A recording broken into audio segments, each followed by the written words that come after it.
વિવેકાનંદે પોતાની આત્મકથાને કીધું કે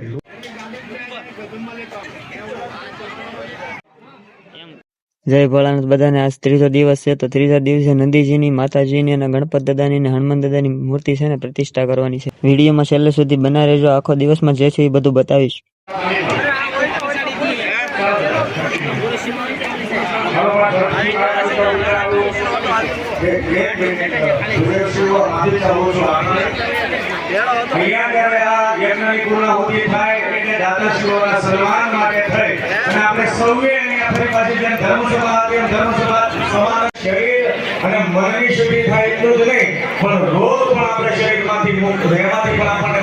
સિવાય બીજા બધા બહાર આવી જાઓ.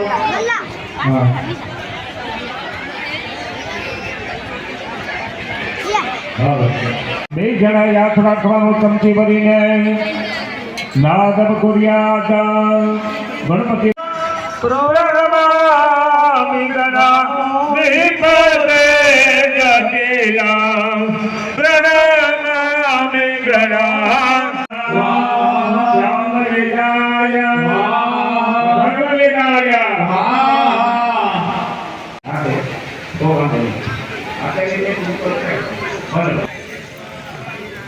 આજે શિખર છે એની ઉપર જે કળશ મુકાવાના છે એમાં મુખ્ય ગ્રંથ મંડપ કળશ 1,11,111 કિશોરભાઈ કાંજીભાઈ બગાસિયા જોરદાર તાળીઓના સાથે બધાની એને ચડાવવો જાય છે. પૂર્વ દિશા ચોકી ઉપરનો કળશ 2,11,111 શિવ ભરોસે એને જોરદાર તાળીઓથી વધાવીએ. આ ચડાવો એમને ભાગે જાય છે. ઉત્તર દિશા ચોકી ઉપરનો કળશ 1,25,000 રૂપિયા યથાર્થ ધર્મેશ બેલવાર અઢીવાર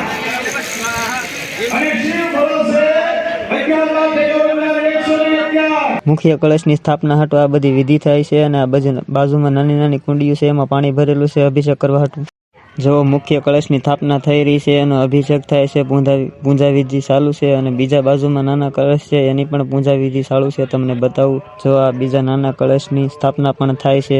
ચારે દિશાના, પૂર્વ દિશાનો કળશ છે અને ઉત્તર દિશાનો છે ને પછી દક્ષિણ દિશાનો અને મુખ્ય રંગ મંડપનો કળશ છે, એની પણ સ્થાપના થાય છે. ઉપર પણ અભિષેક કરવા ઘણા લોકો ચડ્યા છે. એની સ્થાપના હવે થઈ ગઈ છે.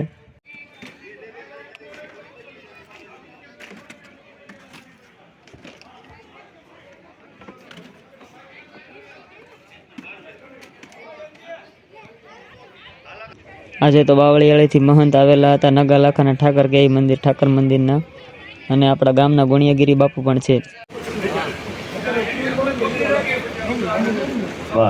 અમે ભોજનશાળાએ પ્રસાદી લેવા ગયા અને ઘરે જઈને પાછા આવ્યા તો ધજારોહણ થઈ ગયેલું હતું. જુઓ છેલ્લા દિવસે કેટલું માણસો બેઠેલું છે અને ફૂલ પબ્લિક છે. આજુબાજુમાંથી પણ ઘણે આવેલું છે અને જાણે તો મોટા એક ધામમાં બેઠા હોય એવું લાગે. ધામ જેવું તો લાગે જ છે ને. હવે મહાદેવના મંદિર ઉપર ધજા ફરકતી થઈ ગઈ એટલે આપણે એક આપણા માટે આ મંદિર એક ધામ જ છે અને ધામ જેમ જ બનાવી દેવાનું છે. હર હર મહાદેવ. ફરી પાછો આપણે આવો ઉત્સવ કે આવા નજારા ક્યારે જોઈ શકશું.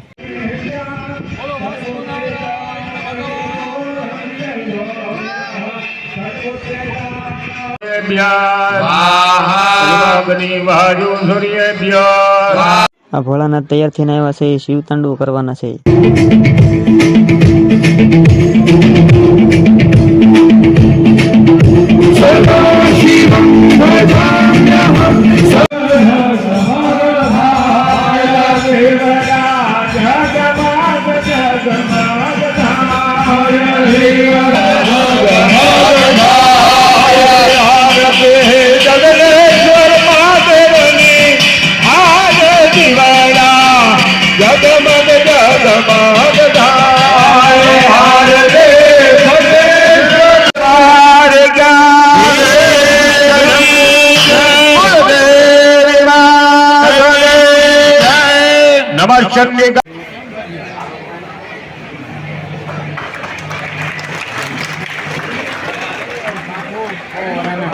થઈ રહી છે. જે લોકો ગૌ માતા તરફી જઈ રહ્યા છે, આયુર્વેદ તરફી જઈ રહ્યા છે, સનાતન સંસ્કૃતિ તરફી જઈ રહ્યા છે. તમે જો સુરતમાં એસીમાં લહેરાના લોકો આ પરસેવામાં એ આનંદ કેવા દિલથી એમ મૂળ સાથે લોકો જોડેલા છે. એટલે પ્રલયની બધી વાતો સોશિયલ મીડિયામાં ચાલે, સારી બાબત છે, હશે આપને કઈ ખબર નથી, પણ ભવિષ્ય ઉજ્જવળ છે. ઘણી વાર ભોળાનાથ ઘણા એમ કે બ્રહ્મા નિર્માણ કરે વિષ્ણુજી છે એ પાલન પોષણ કરે. અને આ મને પ્રશ્ન અમારા ગુરુકુલમાં એક વિદ્યાર્થી પૂછ્યો કે શિવ સંહાર કરે. ત્યારે મેં કીધું બેટા તો થોડોક સુધારો કર નાખ. ભોળાનાથ છે, ભોળો છે, કોઈ દી સંહાર ન કરે, પણ ઘણીવાર મકાન હળી ગયેલું હોય તો એનું રિનોવેશન જોઈએ. જગનેશ્વર મહાદેવનું મંદિર જૂનું થઈ ગયું, તમે જીર્ણોદ્ધાર કરો ને એમ પૃથ્વીમાં આપણે હળવાઈ દીધી છે, એટલે જીર્ણોદ્ધાર પૃથ્વીનો થાય એવું કદાચ લાગે છે, પણ ઉજ્જવળ ભવિષ્ય છે. અને એના માટે ઘણા બધા દિવ્ય આત્માઓ આ ધરતી ઉપર અવતરિત થવા માંગે છે, અને ઘણા બધા અવતરિત થઈ ચૂક્યા છે. જે કલ્કી અવતાર છે એ એક નહીં હોય, એ અસંખ્ય રીતે કળિયુગની રૂપાંતર. હવે આપણે મંદિરની અંદર જોવી છીએ, આપણે બધી મૂર્તિની પ્રતિષ્ઠા થઈ ગઈ છે અને બધું પોતપોતાના સ્થાન ઉપર આવી ગયું છે, બિરાજમાન થઈ ગયું છે. જો આપણે મંદિરની અંદર જાવીને અને તમને બધા દર્શન કરાવું અંદર જઈને. જો આપણે પ્રથમ જઈએ દર્શન કરવા. આ જો નવા બેલ આવી ગયા છે મોટા, એ વાઘ છે એટલે આખા ગામમાં સંભળા છે, કાંઈ ઘટવા દેવાનું. અને જો આ નંદીજીની નવી પ્રતિમા સ્થાપિત કરી દીધી છે. અને બાજુમાં તમને દેખાડું, ગણપત દાદાની પ્રતિમા પણ પ્રતિષ્ઠા થઈ ગઈ છે. જય ગણપત દાદા. અને હવે હનુમાન દાદાની મૂર્તિ પણ જોઈ લો, પ્રતિષ્ઠા થઈ ગઈ છે. અને આજના અંદરના તમને દર્શન કરાવું સિંગર જગનેશ્વર મહાદેવના. હર હર મહાદેવ, જય ભોળાનાથ. અને અંદર માતાજીની મૂર્તિ પણ પ્રતિષ્ઠા થઈ ગઈ છે. જો લાગે ને જોરદાર મૂર્તિ. જય માતાજી અને જય ભોળાનાથ. હવના હારા વારા કરજો. હર હર મહાદેવ. જીર્ણોદ્ધાર કાર્યનું અને બીજું બધું કામ પૂરું થઈ ગયું છે. તો અહીંયા સૂનું થઈ જશે. અને હવે તો બધા પોતપોતાની રીતે બધા કામે વયા જાય. આ 3 દિવસ કેમ વયા ગયા કઈ ખબર જ ન પડી. ભલે કોઈ ના પાડે પાડે ને બાકી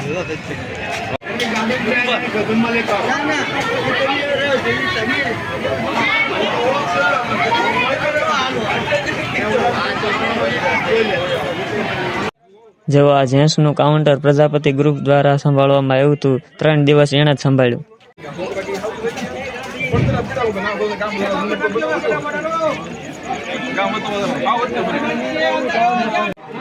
એમ થાળીઓ સિવા કાંઈ ન ભાઈ. હાલો છેલ્લા દીની છેલ્લી પ્રસાદી લેવા.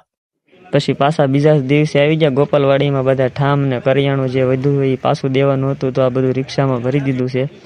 અને જો આ બધા બેઠા અહીંયા, અને જો બધા થાંભળા ભરાઈ ટ્રેક્ટરમાં ચડાવીને મેકવા જવાના છે. 2-3 જણાના અલગ અલગ છે, પટેલ બડિંગના છે, અહીંના ગામના છે. બધું ચડાવીને મેકી દઈએ ભાઈ. હવે છેલ્લે કામ પૂરું કરી નાખીએ. મહાદેવનું કામ હાથમાં લીધું હોય એટલે બધું પૂરું તો કરવું જ પડે. અમે હાથમાં તો નહોતું લીધું, પણ મહાદેવનું કાર્ય છે એમ સમજીને કામ કરીએ છીએ.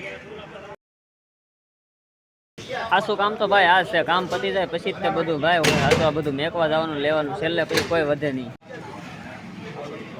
ચાલો ભાઈ, 2 ટ્રેક્ટર થાંભળા ભર્યા છે, બધા ખોખા પીડ્યા. હજી આમાં બધી ડીશો ચડાવી.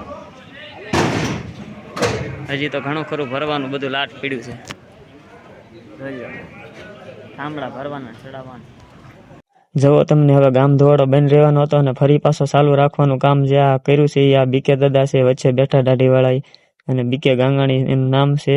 અને રહોડું એણે જ ચાલુ કરાવ્યું, અને આખા રહોડાનું બધું કાર્ય એણે જ તે સંભાળેલું હતું. વિડીયો ગમ્યો હોય તો લાઈક, કોમેન્ટ ને સબસ્ક્રાઈબ કરી નાખજો. બીજા વિડીયોમાં મળશું. જય ભોળાનાથ.